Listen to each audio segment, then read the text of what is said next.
હવે આજે આપણે જોવાનું છે પદ્ય 11 વેદિત્યાની મિત્રાણી એટલે કે મિત્રોને જાણી લેવા જોઈએ।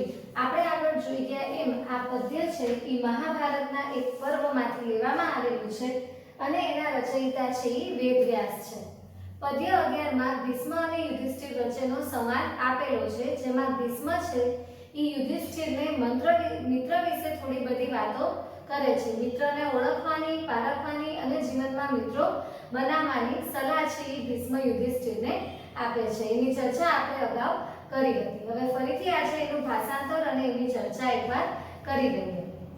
તો પહેલો શ્લોક છે વેદિત્યાની મિત્રાણી વિજ્ઞેયાશ્ચ અપી સત્રવઃ એતत् સુસૂક્ષ્મં લોકેસ્મિન દ્રશ્યતે પ્રાજ્ઞ સંમતમ એટલે કે મિત્રોને જાણી લેવા જોઈએ, શત્રુઓને પણ જાણી લેવા જોઈએ। આ સૂક્ષ્મ બાબત ડાયા અને સમજદાર લોકોને પણ માન્ય છે। પહેલા શ્લોકમાં અહીંયા સુભાષિતકાર છે એ સલાહ આપે છે કે મિત્રને અને શત્રુને બંનેને ઓળખી લેવા જોઈએ, મિત્ર અને શત્રુ બંનેને જાણી લેવા જોઈએ। આ એક નાનકડી એવી વાત છે, સૂક્ષ્મ એવી વાત છે, પણ પ્રાજ્ઞ સંમતમ ડાયા અને સમજદાર લોકો પણ આ વાતને માને છે કે જીવનમાં હંમેશા મિત્રો અને શત્રુઓને ઓળખી લેવા જોઈએ। આપણી આજુબાજુ ઘણા બધા લોકો હોય છે, જેમાંથી કેટલાક આપણા મિત્ર હોય છે અને કેટલાક આપણા શત્રુ હોય છે। તો કોણ આપણું મિત્ર છે અને કોણ આપણું શત્રુ છે એને જાણી લેવા આપણા માટે ખૂબ જ જરૂરી છે।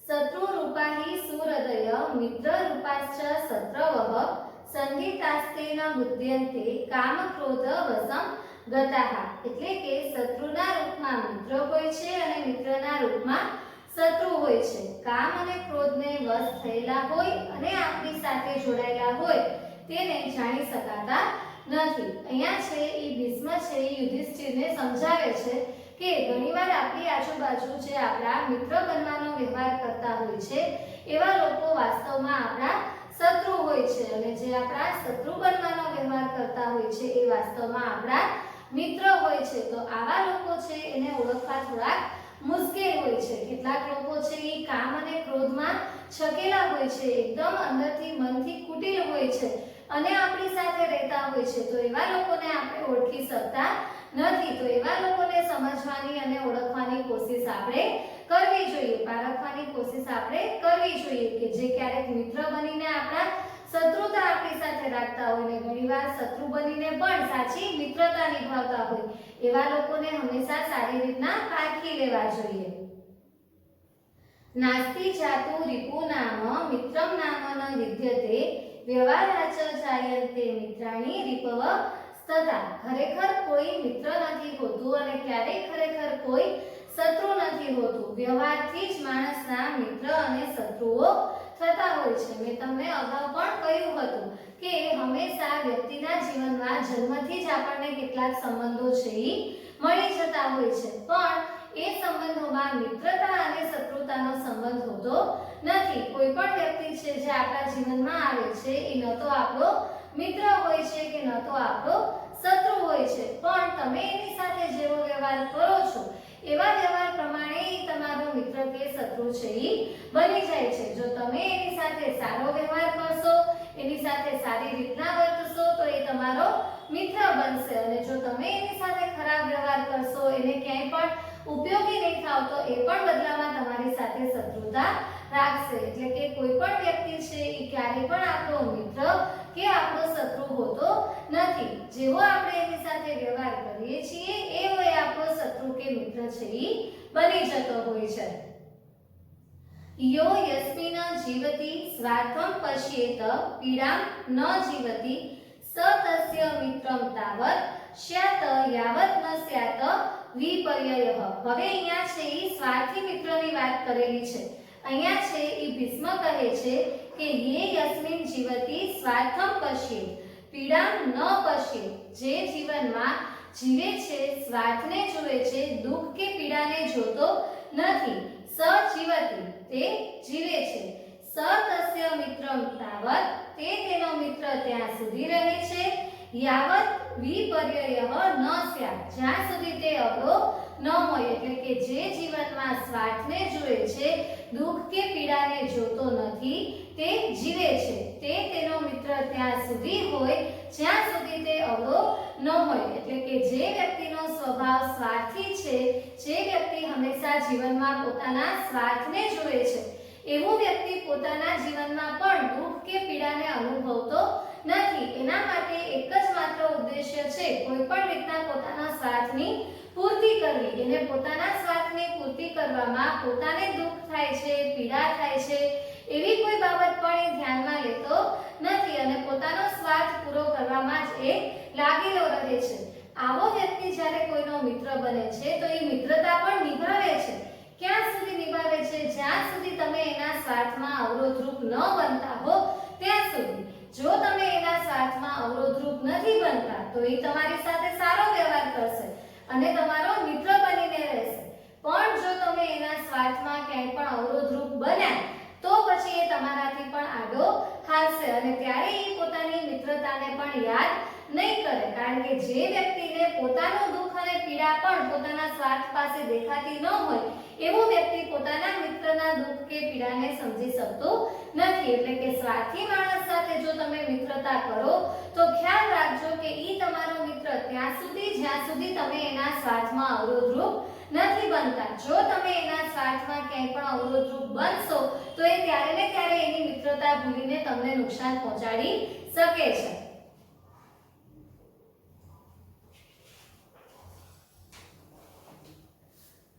મિત્રં ચ શત્રુતામેતિ કસ્મિંશ્ચિત કાલપર્યયે શત્રુશ્ચ મિત્રતામ એતિ સ્વાર્થો હિ બલવતરઃ.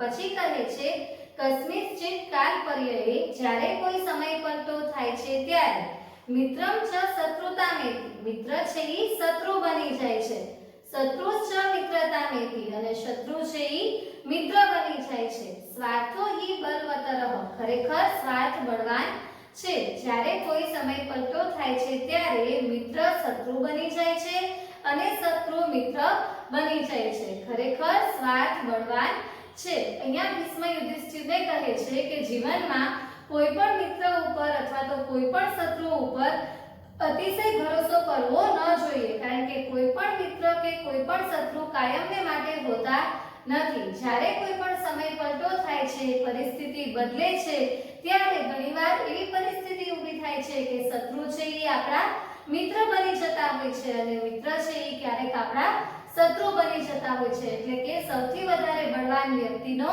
સ્વાર્થ છે. જ્યારે વ્યક્તિને તમારી પાસેથી કંઈ પણ કામ કરાવડાવવું હશે, તમારો લાભ લેવો હશે, તો એ વ્યક્તિ તમારો શત્રુ હશે તો પણ તમારો મિત્ર બનીને આવશે. અને ઘણીવાર જો એને તમે ક્યાંય ઉપયોગી થઈ શકે એમ નહીં હો અથવા તો તમારા કોઈ કામથી એને કોઈ પણ પ્રકારનું નુકસાન થયું હશે તો એ તમારો મિત્ર હશે તો પણ એ મિત્રતા ભૂલીને તમારો શત્રુ બની જશે. એટલે કે શત્રુ અને મિત્ર છે એ હંમેશા સમય બદલાય એવી રીતના બદલાઈ જતા હોય છે અને વ્યક્તિનો સ્વાર્થ છે એ સૌથી વધારે બળવાન છે. સ્વાર્થી જે વ્યક્તિને તમારામાં સ્વાર્થ હશે ત્યાં સુધી એ તમારો મિત્ર રહેશે અને સ્વાર્થ પૂરો થતા એ તમારો શત્રુ પણ બની શકે છે. એટલે અહીંયા ભીષ્મ કહે છે કે સ્વાર્થ જ ખરેખર સૌથી વધારે બળવાન છે.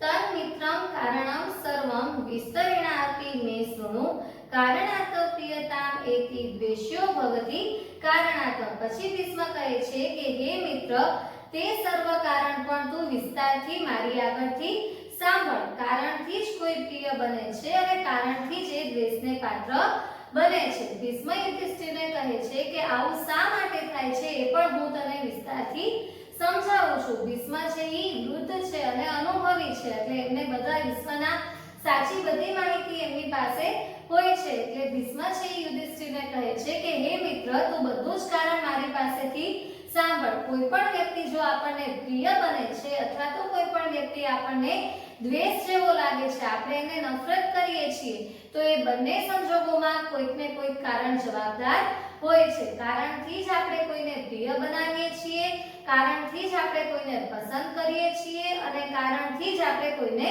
નફરત કરીએ છીએ, દ્વેષ કરીએ છીએ. કારણ વગર ન તો ક્યારે કોઈને આપણે પસંદ કરીએ છીએ કે પ્રિય બનાવીએ છીએ કે ન તો કારણ વગર આપણે કોઈને નફરત કરીએ છીએ। એટલે વ્યક્તિના સંબંધો અને લાગણીઓ છે એની પાછળ કોઈક ને કોઈક કારણ જવાબદાર હોય જ છે। કારણ વગર વ્યક્તિ ક્યારેય ન તો કોઈ સાથે મિત્રતા કરે છે કે ન તો ક્યારેય કોઈ સાથે શત્રુતા કરે છે। મિત્રતા અને શત્રુતા બંને સંબંધોની પાછળ વ્યક્તિનો પોતાનો સ્વાર્થ અને કોઈક અંગત કારણ છે એ છુપાયેલું જ હોય છે એવું ભીષ્મ છે એ યુધિષ્ઠિરને અહીંયા સમજાવવા માંગે છે।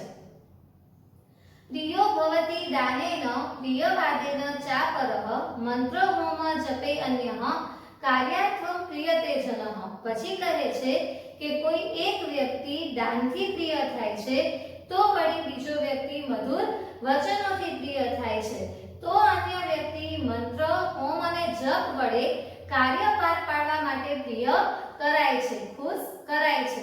ભીષ્મ છે યુધિષ્ઠિરને સમજાવે છે કે જ્યારે તમે રાજા બનશો તો કેટલા લોકો તમને વસ્તુઓ આપવા આપશે, ભેટ સોગાદો આપશે, મધુર વચનોથી તમારા વખાણ કરશે, તમારા માટે મોટા મોટા મંત્ર હોમ કરશે, પણ એ બધું શા માટે હશે તો કે એમનો પોતાનો કોઈક હેતુ સિદ્ધ કરવો હશે એના માટે હશે। જ્યારે પણ કોઈ પણ વ્યક્તિને પોતાનું કામ પૂરું કરાવડાવવું હશે, કોઈ ઉદ્દેશ્ય સિદ્ધ કરાવડાવવું હશે તો એવા સંજોગોમાં એ હંમેશા તમને પ્રસન્ન કરવાની કોશિશ કરશે। ક્યારેક તમને કોઈ વસ્તુ આપીને, ક્યારેક તમારા માટે વખાણ કરીને, તમારા ખૂબ જ સારી સારી વાતો તમારી સામે કરીને અને તમારા માટે મોટા મોટા મંત્રો બોલીને, હોમ કરીને પણ તમને ખુશ કરશે। પણ એ ખુશ કરવા પાછળ એનો કંઈક પોતાનો સ્વાર્થ હશે કે પોતાનો કોઈ પણ કાર્ય હશે અને એ કાર્યને સિદ્ધ કરવા માટે, પૂરું કરવા માટે એ તમને ખુશ કરવાનો પ્રયત્ન કરતો હશે। ટૂંકમાં ભીષ્મ છે એ યુધિષ્ઠિરને એવા લોકોથી ચેતવે છે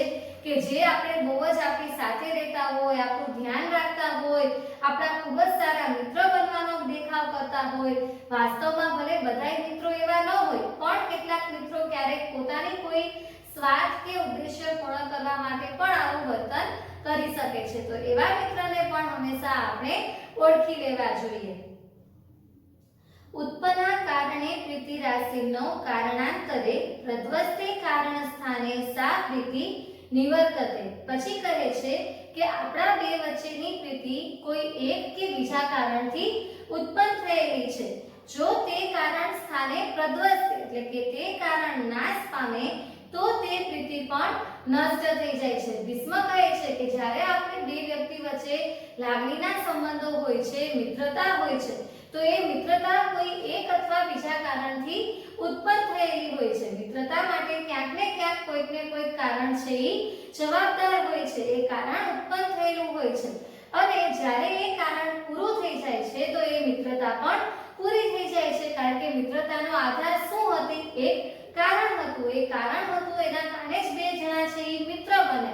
કોઈ કામ કરવું હતું, કોઈ વસ્તુમાં ઉપયોગી થવું હતું, જરૂરિયાત હતી અને જ્યારે એ કારણ નાશ પામ્યું તો એ કારણના આધારે ઊભી રહેલી મિત્રતા પણ નાશ પામી। એટલે કે કારણથી જે સંબંધો બન્યા હોય છે, કારણથી જે સંબંધો ઉત્પન્ન થયા હોય છે એ સંબંધોનું આયુષ્ય કારણ છે ત્યાં સુધી જ છે। જ્યારે એ કારણ નાશ પામે છે તો એ સંબંધ પણ આપોઆપ નાશ પામી જાય છે।